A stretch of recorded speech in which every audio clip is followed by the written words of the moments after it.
me or on the sides of buses. I didn't give them permission to talk to me, did I? But they're doing it. Somebody has taken a right off of me. So they're busy telling us what I'll get from them. Things I don't need. Everything. Convenient, smarter, faster, happier.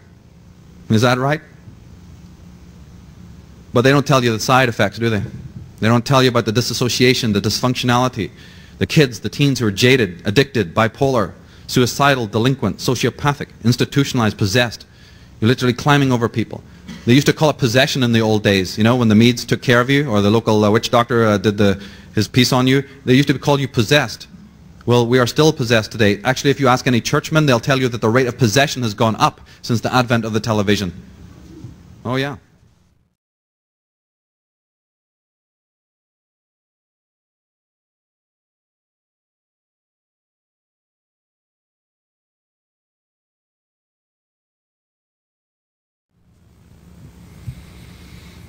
The whole theme of this talk is about how we are going to get symbol literacy so we can graduate and evolve spiritually. Because, as Nietzsche clearly pointed out, we have the misfortune, or the fortune, who knows which, of being the only creature who must constantly overcome himself in order to live fully. So there is a drag factor. There's individuals who absolutely are bent double, working overtime to make sure that we do not evolve and that our children regress, that civilizations are in retrograde. What would happen if a pharaoh came back today?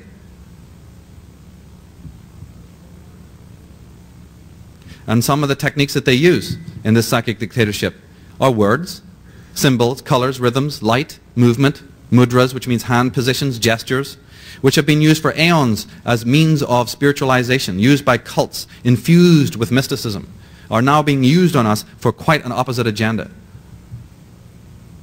To drag us down into the pits of our own miasma, our own hells. As Carl Jung said, consciousness is a recent acquisition of nature. It is still in an experimental state, so to speak. It is frail, menaced by specific dangers and easily injured. As anthropologists have noted, one of the most common mental derangements that occur among primitive people is what they call the loss of a soul. Take this comment that he's talking about and transpose it to our societies today. That is exactly what is happening. The loss of soul. How is this technique done? What is going on? How are they doing this to us? You've heard the story of the zombie, right, in Haiti? Well, the zombie was a person just like you or I, and they slipped something into his drink. And that is the resin or the potion or the liquid or whatever you want to call it, the solution from the datura plant. Now, if you drink that, you become kind of zombified, but the next day you kind of be back to normal. So every day, you see, the witch doctor had to continually administer the datura plant poison, otherwise it wouldn't work. Well, we have the same thing today. Only it's called TV. It's called the media. Every day, the steady diet of predigested mumbo-jumbo.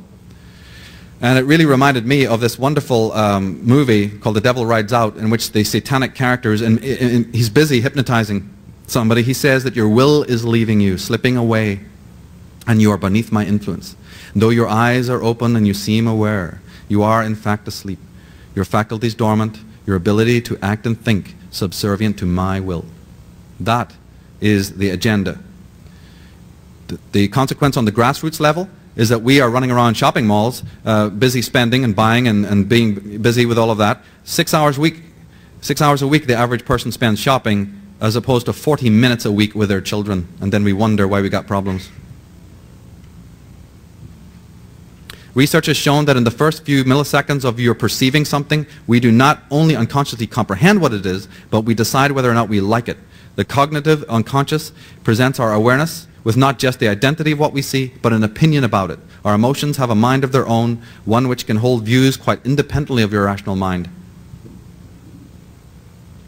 And the demographics have changed since even the 50s of how much change there's been by the advent of the media. The word consumer actually comes from consumption, and it didn't mean anything good. It actually meant to pillage, to desecrate, destroy, and if you know, consumption was the term that was used when you had tuberculosis, when you couldn't breathe, when you had no life force. The consumer.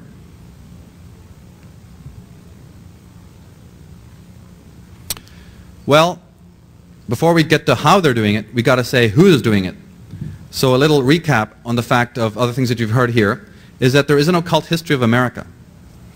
And these are the individuals who have always used symbolism coming out of the ancient world, as Jordan and others have shown.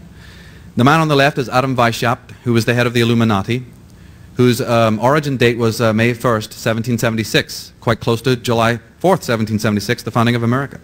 His mantle passed to Giuseppe Mazzini, who then, when he passed away, the mantle of the Illuminati passed to the man on the right, who's called Albert Pike. Everyone in this room should be familiar with who this man is and what he is about, because he brought what is called Scottish Rite Freemasonry system to this country. Scottish Rite Freemasonry.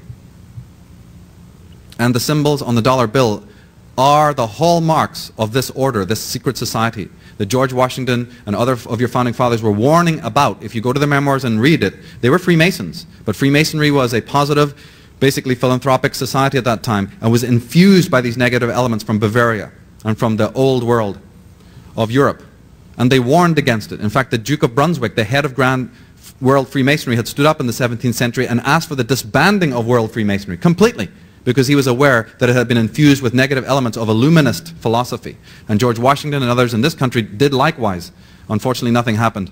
And the Illuminati were able to infiltrate this societies of Freemasons, and they're still operating today. And this has a bearing on what we'll be talking about. Here is a proof, of course, just for anyone who doesn't know, that the founding fathers definitely were involved in Freemasonry. You'll notice that on the Washington bust there, it says Freemason and First President. Now let's read that again. Freemason and First President. Not the other way around. Thank you. Important detail. To go into Masonry, endless story, can't do it, haven't got the time. But the point is, just the word alone, just my innocent fascination with words and terms that these individuals use. M-A-S-O-N. If you actually draw a hexagram on the pyramid, you will find that that actually inscribes. It's been in front of you for many generations, but you don't notice it. Remember Edgar Allan Poe? You want to hide something, you put it in plain view. Jordan Maxwell talked about the scorpion sting, the double scorpionic sting, remember, of the tail? Remember that? Look at the prongs of the banner there and ask yourself something about symbolism. These people have never hidden who they are, so we're not talking like Ken Thomas was saying, forget a conspiracy theory, it's all conspiracy, no theory. Here you have it, at the G8 summit, G8 summit, peak, summit. You have all these fine fellows sitting around at a round table, which is of course coming from the Celtic mythologies of Arthurian legends, with a pyramid in the middle. Here's Mitterrand of France, Bill Clinton of America, Blair, a bunch of other criminals, I'm not aware of who they are. And here's Larry, Moe, and Curly. You think they're all from different parties? Think again, simple dialectics. They're all in the same gang. I'm preaching to the choir here, so we'll not spend too much time on that. But you see, what we have to understand is that the girl next door gets involved too, or what they put before you as the girl next door. Are people who often have, as Arizona Wilder will only be too happy to tell you, long associations with fraternities and secret orders. Again, the pervasiveness of occultism right in the face of people if they only know where to look. The tarot cards. Nothing negative about tarot cards, nothing negative about the occult. But they're using it. In the cards, in the tarot deck, the major arcana, card number 4 is what we call the Emperor. It shows a king sitting in a marble throne with a stern countenance. Now wait a minute. If you go to Washington, D.C. and look at the Lincoln Memorial, what do you see there? Most statues of presidents are standing, aren't they? Or they're a bust. Isn't there something peculiar about that symbol? Where do you think they got it? It came from the tarot. It has occult origins. The very symbol of the Lincoln Memorial of the great president sitting in the chair with that type of countenance has an origin in the occult. One of the symbols that should be well known, pretty generically known, is the famous handshake of the craft members. And in corporate logos, you'll see this constantly. I can only share with you a very small amount of the work that I've been doing since I was 13, but I'm sure that the point will be made. that when you look at these add copy again or billboards, you'll start to see these associations and understand more what they are. Oh, I'm sorry. I didn't know how that one got in.